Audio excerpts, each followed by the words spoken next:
대구시 코로나19 서민생계지원위원회 위원장 맡고 있는 김태일 교수입니다.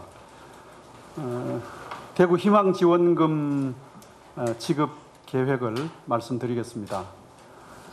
지난달 7월 16일 날 권영진 시장께서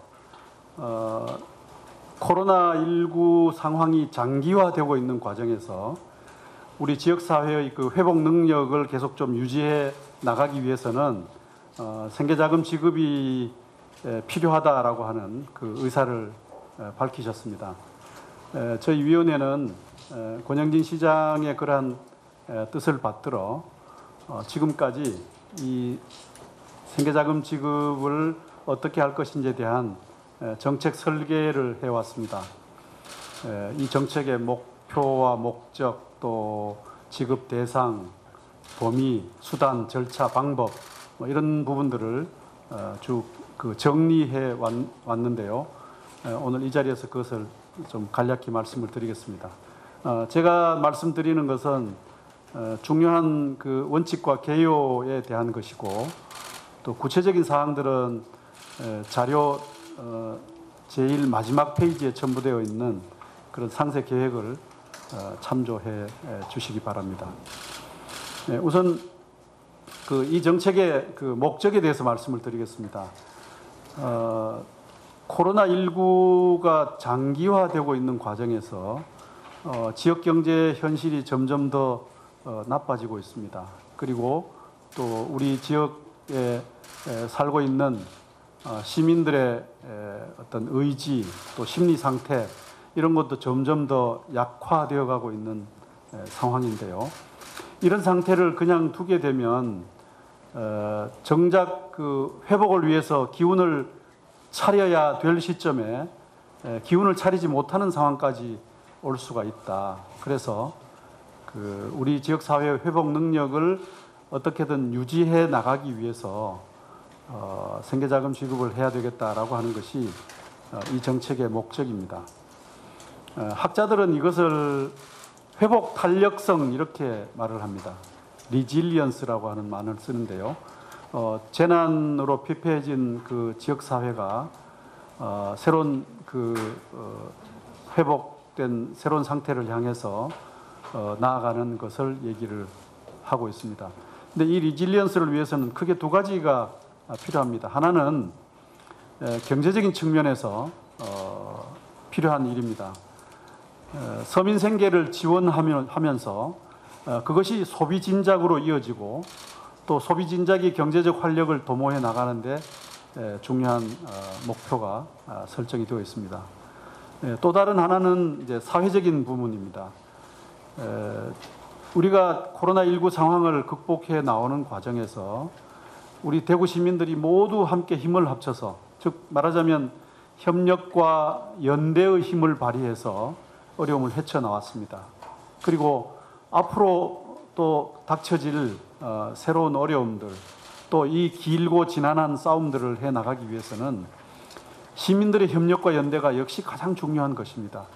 그런 점에서 우리가 힘을 합쳐서 어떠한 어려움도 이겨나갈 수 있다, 또 이겨나가야 한다라고 하는 그런 결의를 다지는 것이 필요한데, 이러한 생계자금이 그러한 의지와 결의를 돈독히 하는데 또 도움이 되기를 바란다는 목표를 또한 가지고 있습니다.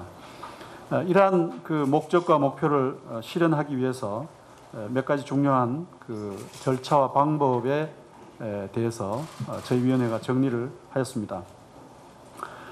우선에 그 지급 대상입니다. 대구의 모든 시민들에게 지급한다라고 저희들은 결정을 하였습니다. 이것은 권영진 시장의 뜻이기도 한데요. 왜 모든 시민이냐? 1차 생계자금 지급은 코로나19의 충격으로 인해서 삶의 터전이 붕괴된 아주 급박한 상황에 그 긴급 대응적 성격을 지닌 선별적 지급이었습니다. 그런데 코로나19를 이겨나오는 이 과정은 모든 시민들이 함께 했기 때문입니다. 그래서 모든 시민의 뜻을 담자는 뜻에서 시민 모두에게 뭐 나이, 성별, 학력 수준, 소득 이런 것 가리지 않고 모든 시민들께 지급을 하자라고 결정을 하였습니다. 그렇게 본다면 대체로 가용한 예산을 감안하면 1인당 10만 원을 지급할 수 있다라고 보입니다. 그래서 저희 위원회는 모든 대구 시민들에게 1인당 10만 원을 지급하기로 한다 이렇게 결정을 하였습니다. 이럴 때 그 모든 시민이라고 하는 것을 구체적으로 말하면 뭐냐? 2020년 7월 30일 24시를 기준으로 대구광역시에 주민등록이 되어 있는 시민들 이렇게 정의를 하였습니다. 왜 그러면 7월 30일이냐 하는 것인데요. 7월 30일은 대구시의회가 이 정책에 대해서 승인을 하고 예산 승인을 한 날짜입니다. 그래서 그리고 또 이 프로그램이 의회 승인을 계기로 해서 이제 공식화된 지점이기 때문에 7월 30일 24시를 기준으로 대구광역시에 주민등록이 되어 있는 모든 대구 시민 이렇게 정의를 한 것입니다.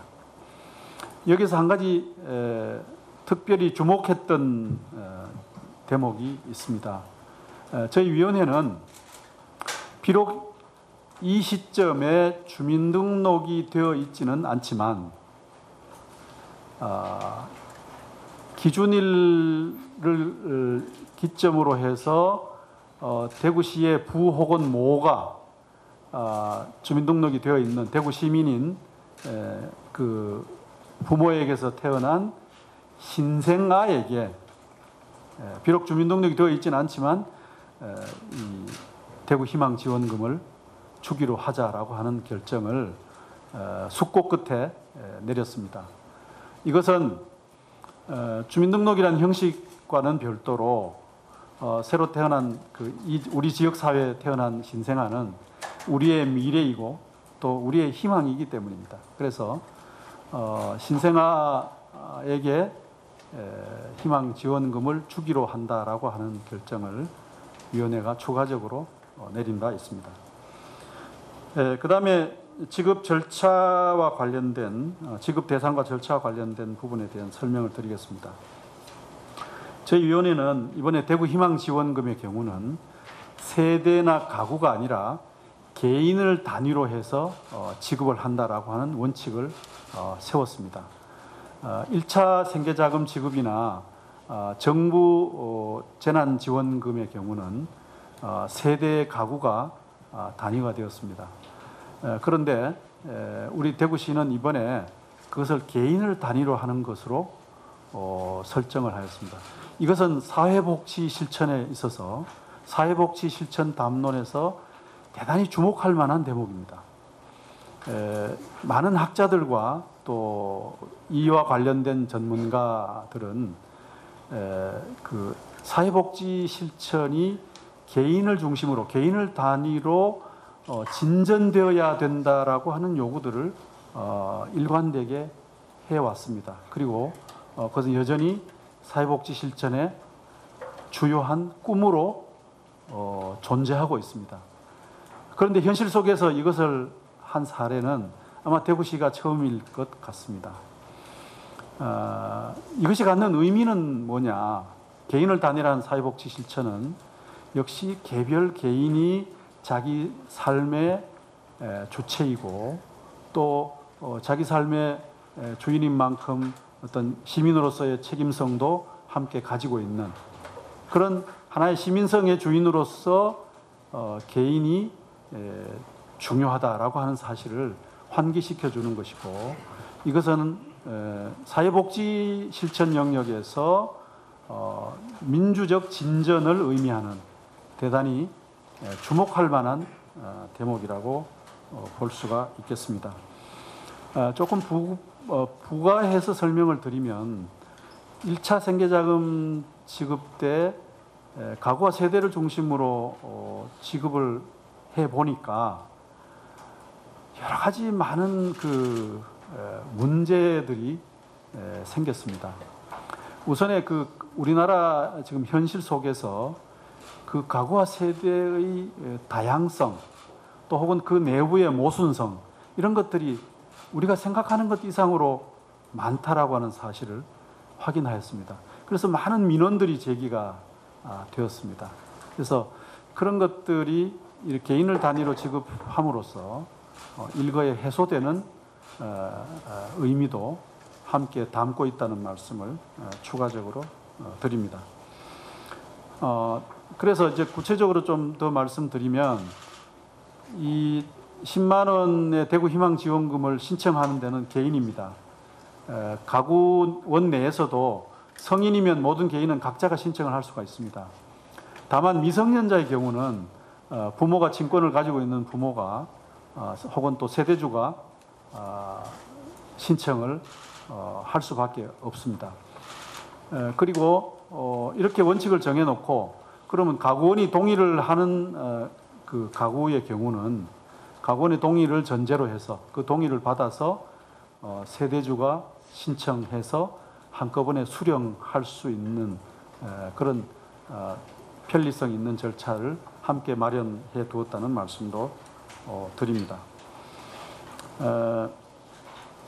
이제 저희 위원회가 나중에 좀 설명을 드리겠습니다만은 이 미성년자의 경우를 어떻게 할 것인가 하는 것도 저희 위원회가 고민을 한 대목입니다. 어쨌든 여기까지 설명을 드리고요. 그 다음에 그 8월 24일부터요. 가장 먼저 시작되는 일정입니다만은 지급 대상자 조회 홈페이지가 이제 오픈이 됩니다. 그래서 각자 개인들이 홈페이지에서 내가 이 생계자금을 받을 자격이 있는 것인지 또 내 상태가 어떻게 지금 현재 데이터로 다뤄주고 있는지 이런 것들을 이제 확인하는 기간을 마련해 두었습니다.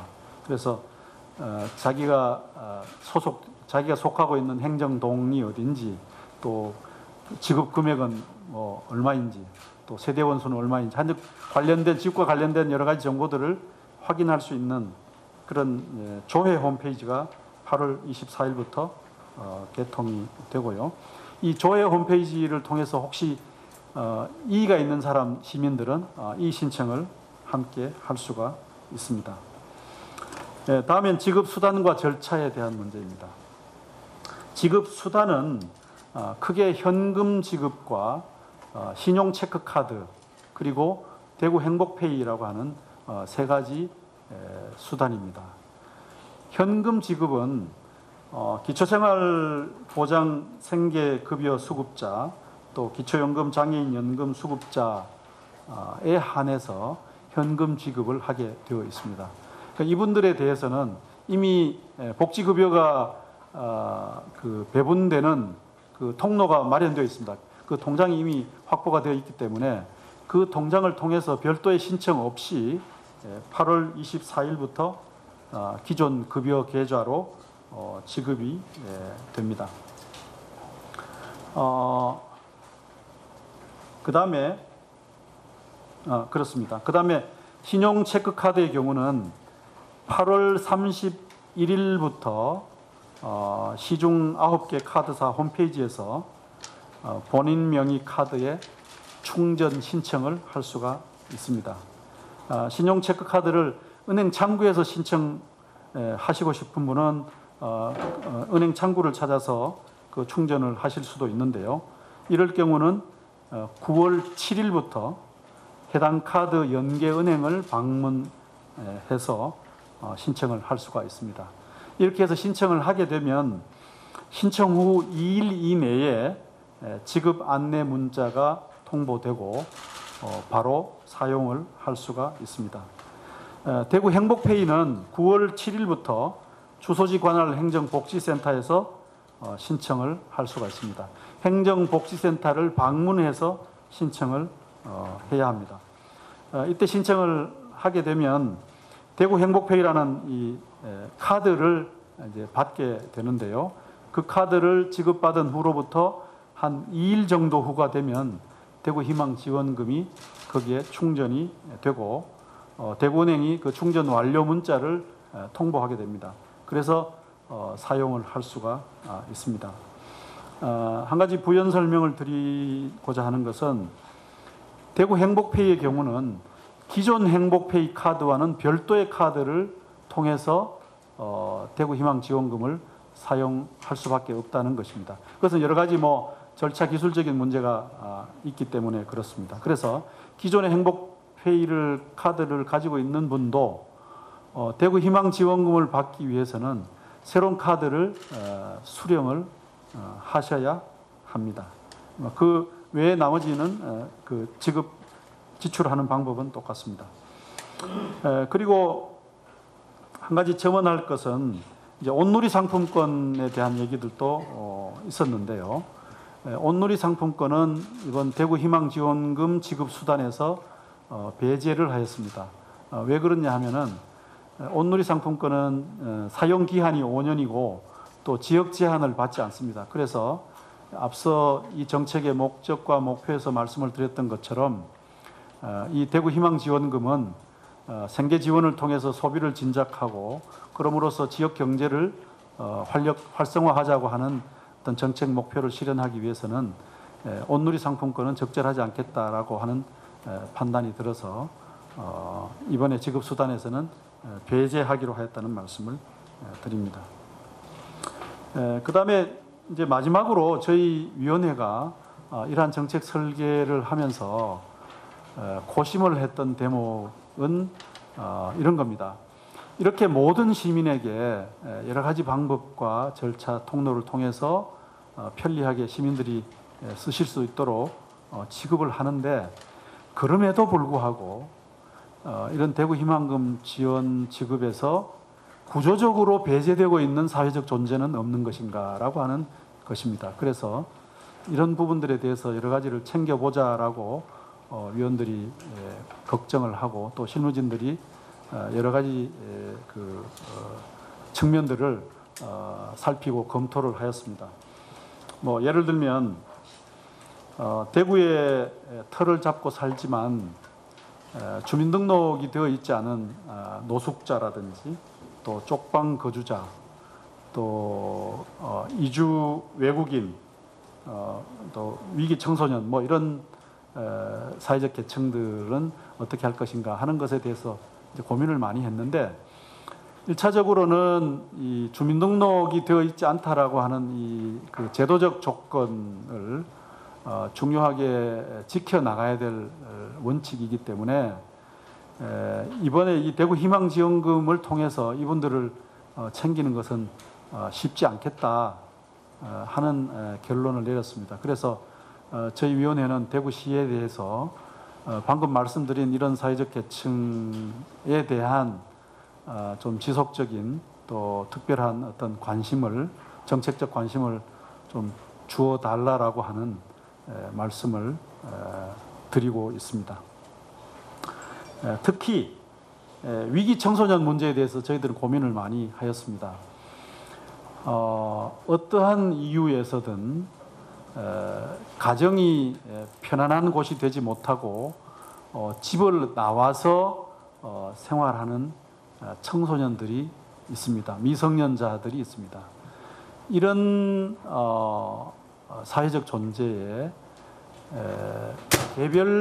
개별 시민으로서 자기 인생의 주인으로서 대구 희망 지원금을 직접 수령할 수 있도록 하는 방법은 없을 것인가 하는 점에 대해서 고민을 하고 백방으로 노력을 하였습니다.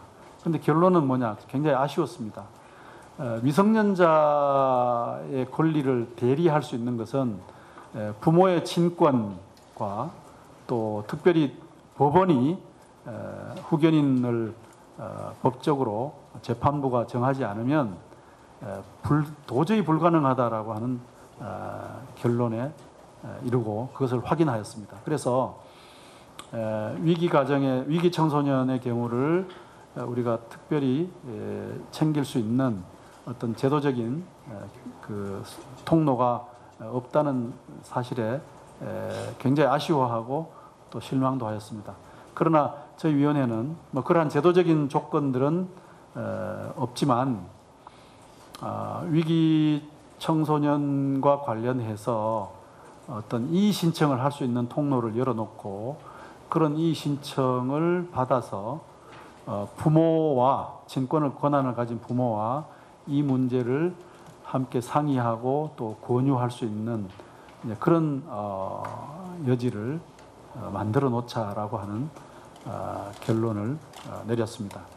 굉장히 아쉬운 대목이고 또 모든 시민에게 개인을 단위로 취급한다라고 하는 사회복지 실천의 전향적 취지를 가장 잘 실험해 볼 수 있는 그 영역과 대상이었는데 충분히 그 취지를 실현하지 못했다라는 아쉬움을 느끼고 있습니다. 그러나 좀 전에 말씀을 드렸던 것처럼 이 신청을 받아서 친권을 가진 부모와 함께 얘기할 수 있는 기회를 열어놓았다는 것 정도로 사회복지 실천의 그 진전을 이루었다 이렇게 좀 스스로 위로도 하고 있습니다. 어쨌든 지금까지 말씀드린 것은 대구 희망지원금의 기본 방향과 대강의 내용이었습니다. 저희 위원회에서 논의되고 결정된 이러한 사항들은 대구광역시에 전달이 되었고 권영진 시장께서 이를 수용하였습니다. 권영진 시장께서 이를 수용하였습니다. 회복 탄력성이라는 말을 제가 앞에서 말씀드렸습니다. 역경을 겪고 있는 공동체가 그 재난이 일어나기 전의 상황, 즉 공동체가 해체되고 갈등에 빠지기 전 상황으로 돌아가는 것을 말하는 것인데요. 물론 이 회복이라고 하는 그때는 그 전 상태로 돌아가는 것만을 의미하는 것은 아닙니다. 거기에 뭔가 플러스 새로운 어떤 변화를 도모해 나가는 것도 포함되어 있습니다. 그래서 저희 위원회는 이 문제를 다루면서 우리 지역사회가 이런 어려움을 함께 이겨나가면서 지난날의 대구사회를 그 활력 있는 대구사회를 다시 회복하는 것은 물론이고 이제 새로운 그 무엇을 만들어가는 그런 계기까지 좀 이루어냈으면 좋겠다라는 생각을 하였습니다. 이 정책을 제안하고 또 여러 가지 어려움이 있음에도 불구하고 이 정책이 필요한 예산을 장만하고 또 의미를 부여해 준 권영진 대구광역시장과 또 함께 열심히 일을 해오고 있는 대구시 공무원 여러분들께 저는 위원장으로서 심심한 감사의 말씀을 드립니다.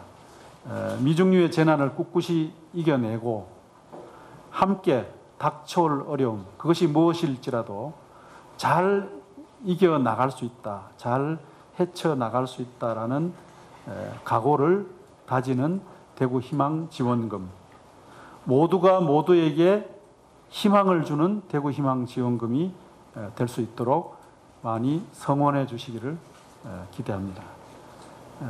앞으로 전개될 상황들이 그렇게 간단치는 않을 것 같습니다. 코로나19 상황이 지루하게 계속될 이런 어려운 상황에 어떤 희망의 단서가 되기를 기대하면서 제 설명을 모두 마치겠습니다. 감사합니다. 예, 다음은 질의응답 시간을 갖도록 하겠습니다.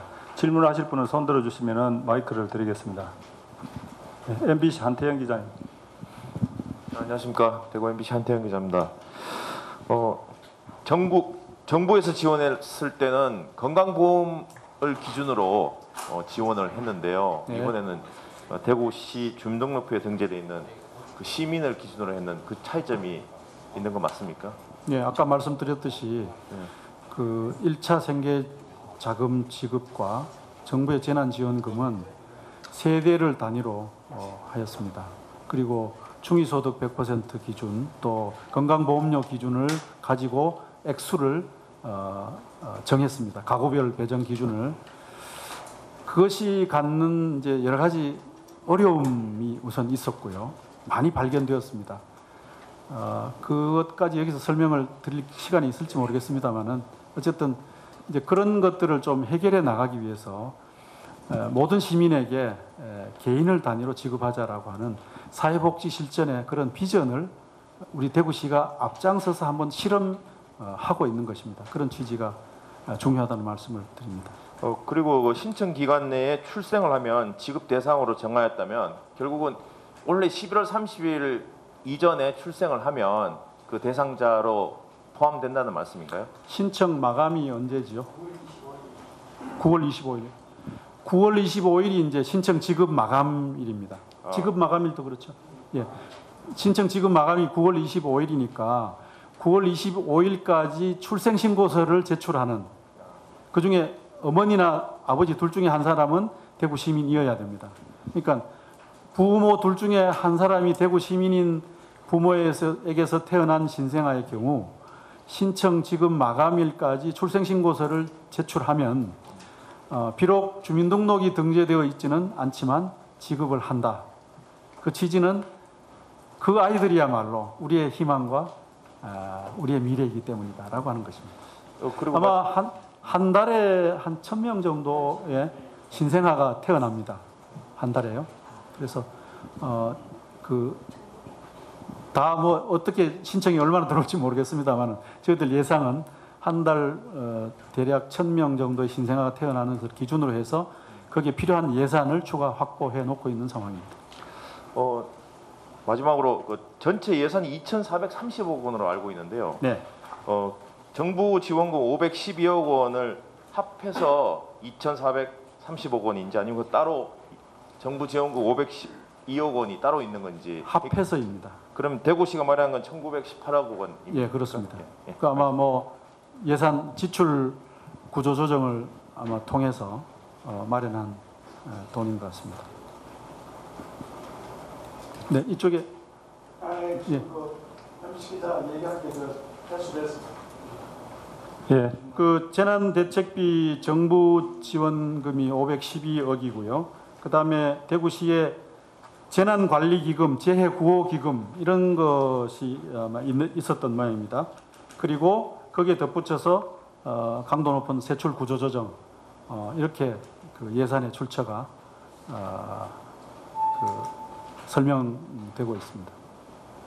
네, TBC 박철희 기자님.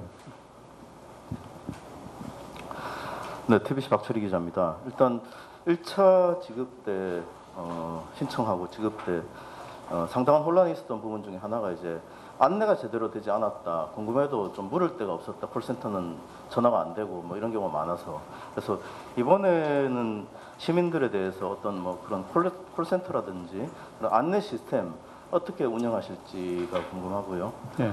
그리고 경기도 같은 경우에는 등록된 외국인에 대해서는 지급한 걸로 이렇게 들었는데 이게 외국인에 대해서는 어떻게 원칙을 정하셨는지 이 부분하고 조금 많은데 죄송합니다. 그럼 잠깐 말씀드리고 하겠습니다. 예. 저 주민등록이 되어 있는 외국인의 경우는 지급 대상에 포함됩니다. 그러나 주민등록이 되어 있지 않는 부분까지를 하려니까 굉장히 그 혼란이 또 야기될 수가 있고 또 행정의 일관성과 지속 가능한 행정을 위해서 굉장히 난점이 많습니다. 그래서 그런 부분들은 사회복지의 다른 영역과 수단을 통해서 해결하는 것이 좋겠다라는 결론을 내렸습니다. 그래서 주민등록이 되어 있는 외국인의 경우는 지급 대상에 포함되어 있습니다. 숫자는 지금 정확히 파악은 나중에 좀 설명을 드리도록 하겠습니다. 추가적으로. 그 다음에 이제 그 지급 과정의 혼란 문제와 관련해서 지금 저희들이 제일 걱정하는 것은 이제 읍면동 행정복지센터를 이제 방문할 수도 있지 않습니까? 그 다음에 이제 온라인 접수를 할 수도 있는데 이게 갑자기 어느 날짜에 몰려서 그 트래픽이 생기면 어떻게 하느냐 하는 것이 굉장히 걱정스러운 대목이었습니다. 그래서 그 점에 대해서 굉장히 뭐 걱정들을 많이 했는데 저희 대구시의 이것을 담당하는 파트에서 걱정하지 마십시오 이렇게 말합니다. 그냥 온라인 그 용량을 충분하고도 남을 만큼 이렇게 회선을 확보해 놓고 있는 상황입니다. 지금 그 회선은 이제 행정과 관련된 네트워크와 또 그다음에 금융기관과 관련된 네트워크 이렇게 몇 가지 네트워크 있습니다만은 충분한 어떤 그 용량과 회선을 확보해놓고 있다라고 하는 것이고요. 그다음에 또 하나는 행정복지센터를 이제 방문해서 행복페이를 신청할 수 있는데 그 경우에 또 첫날 많이 몰리면 어떻게 하느냐 하는 것이 또 걱정스러운 대목이어서요. 그래서 이런 문제를 해결하기 위해서 저희들이 신청 초반에 좀 피해 주십사 하는 당부를 저희 공지할 때 좀 알림을 할까 하고요. 그 다음에 오부제를 해서 지난번에 뭐 마스크 오부제가 굉장히 실효성이 있었지 않습니까? 그래서 오부제를 통해서 이렇게 몰리는 것을 좀 관리해 나가자라고 하는 대책도 수립을 해두고 있고요. 그 다음에 이제 알리는 문제는 현재 각 읍면동 행정기관들을 통해서 전부 그 전단지 홍보 알림지를 이제 모든 가정에 충분히 도달하도록 이렇게 알리고요. 그 다음에 여러 가지 온라인 매체들을 통해서 또 매스미디어를 통해서 충분히 알려나갈 계획이 있고 관련된 콜센터도 이제 운영을 할 준비를 지금 해놓고 있는 상황이다는 말씀을 드립니다. 또 추가적으로 우리 박 기자님. 신청 오부제입니까? 신청할 때 오부제입니까?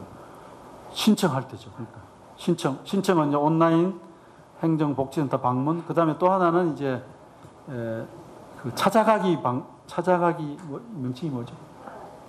찾아가는 서비스입니다. 그러니까 노인들의 경우는 이게 대리할 사람도 없고 하면은 곤란하지 않습니까? 그래서 그 행정기관에서 사회복지 요원들이 직접 찾아가서 그 신청을 대리해 주도록 이렇게 하고 있습니다. 지급은 이제 다 온라인으로 되는 셈입니다. 현찰 지급도 기존에 만들어진 계좌에 돈을 넣어주는 것이거든요. 그래서 실제로 현금을 만진다거나 하는 건 없고요. 그다음에 이제 그 카드를 직접 받는 뭐 이런 것은 이제 직접 해야 될 일입니다. 행정복지센터에서 신청하는 것도 행복페이 신청하는 것도 오부제로 운영을 한다는 말씀인 거죠? 그것도 오부제에 포함되어 있죠. 예, 모든 첫 주, 그러니까 첫 주. 예. 그러니까 첫 주에 많이 몰릴 가능성이 있어서 특히 또 연세 많으신 분들이 그 갑자기 많이 몰려와서 어려움을 겪지 않도록 좀 이렇게 안배를 하도록 관리하고 있습니다. 저기 아까 콜센터 말씀 간략하게 해주셨는데 예. 콜센터를 뭐 어떻게 어느 정도 인력으로 뭐 어떻게 안내할지에 대해서 좀 구체적인 얘기를 좀 해주실 수 있는지. 실무적인 얘기는 제가 모르겠습니다만 예, 예. 좀 설명해 주십시오.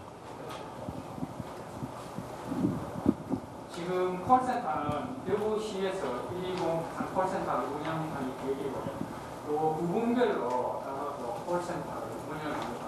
그리고 또 이제 콜센터에서 민원을 또 해결을 못한 그런 민원에 대해서는 대구시가 직접 그 민원 처리반을 구성을 했습니다. 지금 구성을 해서 운영 중이기 때문에 콜센터에서 도저히 처리할 수 없는 민원은 대구시가 직접 받아서 처리하는 그런 시스템으로 구축을 해놨습니다. 지난번에 하도 고생을 해서요. 이번에는 또 만반의 준비를 다 하였습니다. 그러나 뭐 또 생각지 않은 일이 생길 수도 있는데요. 어쨌든 우리 공직자들이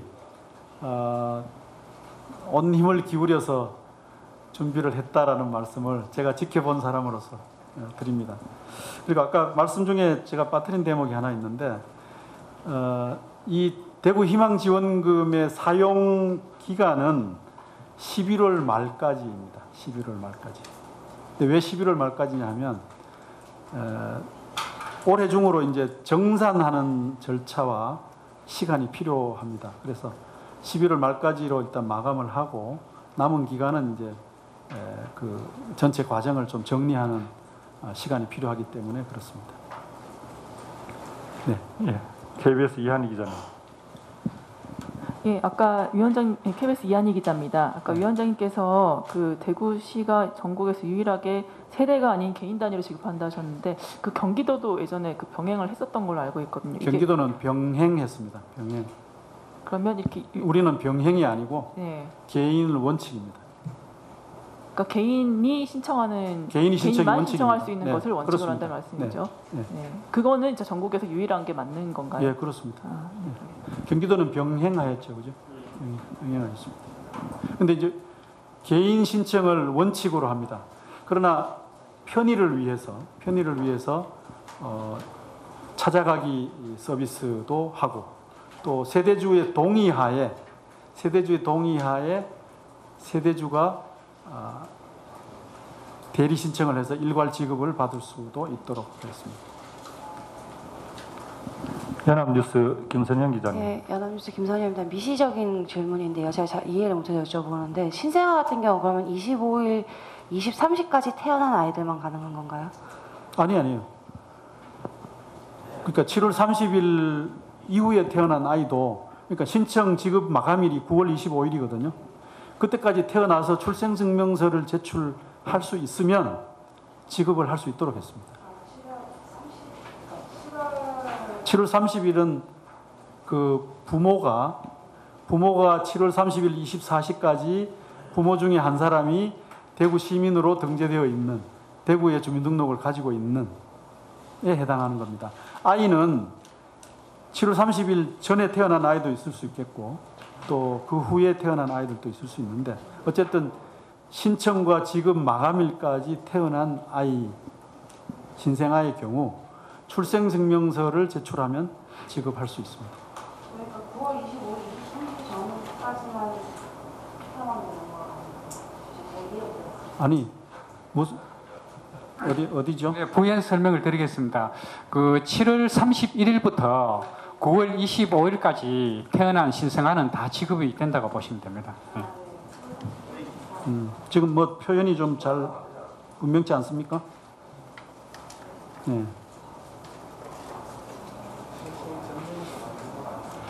예, 다음 질문하실 분. 예, 1호 신문의 김성영 기자님. 예, 1호 신문의 김성현 기자인데요. 조금 전에 온누리 상품권은 이번에 안 들어갔다 하셨는데 이유가 이제 그 사용 기한이 제한되고 사용시가 제한된다고 하셨는데 지금 현재 지금 10만 원 지급받는 게 11월 말까지 사용할 수 있다고 하셨으면 그 온누리 상품권을 배제했는 데 대한 이유가 배치되는 거 아니냐 이런 생각입니다. 아닙니다. 온누리 상품권은 사용 기간이 5년입니다. 그러니까 11월 말 이후에도 사용을 할 수가 있습니다. 그런데 그 온누리 상품권을 받은 사람이 계속 쓰지 않고 뭐 2년 후에 쓴다. 이렇게 되면 우리 정책 목적 실현에 부합하지 않는 것이거든요. 그 다음에 온누리 상품권은 대구 시내에만 쓸 수 있는 게 아니고 뭐 다른 데 전국에 어디가 다 쓸 수가 있습니다. 그러면 대구 지역 경제를 활성화한다라고 하는 이 정책 목표 실현에 좀 적합하지 않은 수단이다라고 해서 일단 이걸 배제하고 대신에 온누리 상품권의 그러한 기능은 대구 행복페이가 할 수가 있는 겁니다. 그러니까 기능이 똑같은 것이죠. 네.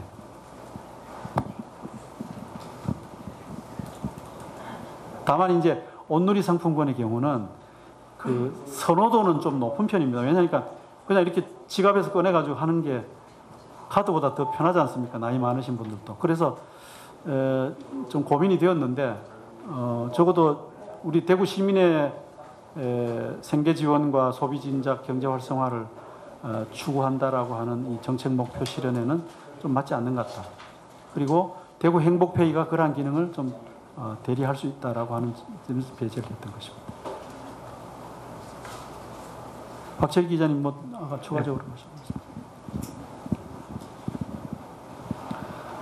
네, 이번에 이제 준비 과정에서 보니까 경기도의 그 담당 팀장님 또 초청해서 이제 설명도 듣고 하시던데, 그 이번 시행 과정에 이제 어떤 틀을 짜는데 어떤 이전에 다른 지자체, 경기도를 비롯해서 참고한 사례가 좀 어떤 점이 좀 있는지 있다면 설명을 좀 부탁드리고요. 그리고 처음으로 이제 개인지급 원칙을 이제 얘기를 하셨는데 이게 그것 말고도 처음으로 도입된 틀이 좀 있는지 있다면 말씀을 좀 부탁드리고요. 또 사실은 1차 지급대학은 다르게 어쨌든 민간이 참여하는 위원회에서 어떤 설계를 하고 결정을 하고 이런 부분들이 1차 때하고는 좀 많이 상이하게 진행이 됐는데 직접 해보시니까 좀 어땠는지 지금 발표 시점에서 어떤 간단한 상황 같은 것도 좀 하나 부탁드리겠습니다. 좀 질문이 많아 주셔서. 예. 모든 시민에게 10만 원씩을 드린다라고 하는 것이 좀 특별히 주목해야 될 대목이라는 걸 아까 제가 말씀을 드렸습니다만 다시 한번 드리고요. 그다음에 이제 개인을 단위로 한 지급 이것도 사회복지 실천에서 굉장히 진전된 정책 사례라고 말할 수가 있겠습니다. 그리고 앞서 경기도 사례들 이제 경기도에서 이 문제를 직접 다루었던 공무원을 초청해다가 같이 토론회도 했습니다만은 경기도 경험도 상당히 많은 도움이 됐습니다. 그런데 우리는 그보다 훨씬 더 좀 진전된 실험들을 이제 한 것이라 볼 수 있습니다. 경기도는 이제 아까 말씀드렸듯이 개인과 가구 이런 것을 이제 병행했고요. 그 다음에 사각지대라고 하는 문제에 대해서는 경기도는 이제 그거를 관심을 두고 챙길 아마 겨를이 없었던 모양입니다. 그래서 경기도는 그냥 애누리 없이 형식적으로 딱딱딱 맞게 형식적 조건에 들어오는데 그 정책 집행을 했던 것이 특징이었습니다. 근데 저희들은 아까도 잠깐 설명을 드렸습니다만은 제도는 이렇게 되어 있지만 좋은 제도에도 불구하고 구조적인 이유로 구조적으로 배제되고 있는 존재들, 예를 들면 몸이 아파서 도저히 밖에 기동을 못하겠다 하는 부분들이 노인들이나 뭐 장애인들이 있지 않습니까? 이런 부분들은 찾아가는 서비스를 해서 대리 신청을 하고 지급을 하도록 하자. 그 다음에 아까 말씀드렸던 것처럼 위기 청소년 문제 굉장히 고민이었습니다. 그래서 저희들이 이와 관련된 시민단체 활동을 하는 분들을 모셨습니다. 뭐 청소년 단체라든지 또 대안가정 활동하는 전문가라든지 이런 시민운동가들도 모시고 그다음에 지금 재난안전실이 이 문제를 관장하고 있습니다마는 이와 관련된 대구시의 다른 파트들 또 함께 자리해서 이 문제에 대해서 이걸 어떻게 한번 해결해 보자, 솔루션이 없냐 이렇게 이제 고민을 했습니다. 그래서 그런 굉장히 재미있는 실험이었습니다. 그러니까 우선에 대구시와 민간이 이제 거버넌스를 했고요. 그 다음에 대구시 안에서 그런 디파트먼트들 사이의 거버넌스, 뭐 대구시의 칸막이 어쩌고 저쩌고 뭐 비판을 많이 받았지 않습니까? 근데 이제 그런 칸막이를 넘어서서 협력 체제를 했습니다. 그러니까 뭐 사회복지, 경제, 그 다음에 정책기획부서, 그 다음에 이 온라인을 담당하는 기술 파트, 뭐 이런 모든 파트들이 함께 협업을 했다는 것도 굉장히 중요한 실험이었고요. 그 다음에 이제 세 번째는 상층부의 정책 결정하는 대구시의 상급 기구의 담당자들과 최일선 전방에서 일하고 있는 이 말하자면 이런 일을 담당하고 있는 행정 공무원들 사이에 협력 과정을 이번 과정에서 이루어냈습니다. 그래서 지난번 1차 지급 때 일어났던 시행착오 중에 또 하나는 실제로 대구시청 이 본청에서 앉아서 생각했던 그림과 현장에서 그림이 어긋나는 경우들이 많았습니다. 생각지 않았던 일들이 있었죠. 그래서 이번에는 상층과 최일선 기관 사이에 협력을 초기부터 했습니다. 그래서 최일선 담당 공무원들 함께 모셔다가 자, 이거 이렇게 결정하면 어떤 문제가 생길 수 있을까? 함께 검토하고 또 대안도 찾고 이렇게 했습니다. 그래서 이번 과정에서 그 거버넌스의 실험도 의미 있었던 것이라고 우리 박철희 기자 질문에 대답을 하고자 합니다. 첫째는 민과 관의 협력, 대구시와 민간 시민사회 협력. 두 번째는 대구시의 각종 부서들 사이의 협력. 세 번째는 상층부와 최말단, 최일선 기관 공무원들 사이의 협력. 이런 이제 협력 과정의 실험도 굉장히 의미 있는 것이었다고 생각하고 이런 것들의 실험들이 대구시에서 일하시는 분들에게 일정한 자극이 되지도 않았겠나라는 생각도 해봅니다. 실제로 공무원들하고 이렇게 토론하면서 뭐 그런 어떤 말씀들을 하시는 걸 제가 좀 전달해 드립니다. 제가 괜히 자랑하려고 하는 게 아니고요. 그래서 이런 이제 협력의 실험이라든지, 그다음에 또 아까 말씀드렸던 제도에도 불구하고 구조적으로 배제되고 있는 영역에 관심을 가지고 챙기고 하는 것, 이런 어떤 행정 결정자들의, 집행자들의 자세, 이런 것들은 좀 자극이 되었다라는 말씀들을 저한테 여기 계시는 우리 남이철 정책관님도 하셨습니다. 이제 그런 실험도 굉장히 의미 있는 것이었고요. 저 개인적으로는 제가 학자로서 가지고 있는 여러 가지 이상, 또 사회운동, 사회실천가로서 가지고 있던 여러 가지 그 이상들을 이렇게 제도적으로 설계하는 과정에 참여해서 잘 반영할 수 있도록 했다는 것은 아주 흥미있고 또 의미 있는, 그리고 대단히 고마운 기회였다고 생각을 합니다. 시간이 너무 많이 갔죠. 또 말씀 혹시 있으시겠어요? 아까 신생아 관련해서 예, 한 가지 첨언해서 말씀드리겠습니다. 그 아까 7월 31일부터 그 9월 25일까지 태어난 신생아에 대해서는 출생 증명서만 제출하면은 주민등록표에 등재되지 않더라도 그 신고 기간이 지나가 나중에 며칠 뒤에 이제 뭐 정식으로 주민등록 등재된 경우도 있으니까 출생 증명서만 제출하면 우리는 지급 대상에서 포함해서 지급하는 거로 그렇게 하고 있습니다. 뭐 이것도 전국적으로 최초의 실험이라고 할 수가 있겠네요. 박철 기자님. 예. 예, 여기까지 질의 답변을 마치겠습니다. 이상으로 대구 희망지원금 지급계획 브리핑을 모두 마치겠습니다. 감사합니다. 예, 저기 잠깐만 말씀 좀 드릴게요. 이 절차 디테일을 좀 잘 전달해 주시는 것 뭐 기본적으로 바라는 바이고요. 아까 제가 말씀드렸던 적어도 이 정책이 갖는 어떤 그 사회복지 실천의 취지와 의의 같은 것들은 대구시가 이렇게 전향적으로 이렇게 한 겁니다. 한 거고, 이 의미가 저는 좀 잘 전달됐으면 좋겠다라는 바람을 좀 개인적으로 가집니다. 이게 굉장히 중요합니다. 가령 예를 들면요, 지금 현재 미래통합당이 새로운 강령과 10대 정책 과제를 제출을 했는데요. 제가 그걸 차근차근 읽어 나가다 보니까 개인 중심의 사회복지 체제 구축이라고 하는 것이 새로운 강령의 중요한 대목으로 딱 자리 잡고 있습니다. 이거는 사회복지 실천의 중요한 꿈이고 비전입니다. 그것을 어쨌든 대구시가 이렇게 애들 하는 말로 앞장서 치고 나가고 진취적으로 이렇게 실천하고 실현하고 있다는 점이 좀 잘 전달되었으면 좋겠다는 그런 바람이 있는데 좀 언론인 여러분들께서 잘 좀 도와주시면 좋겠습니다. 대단히 감사합니다.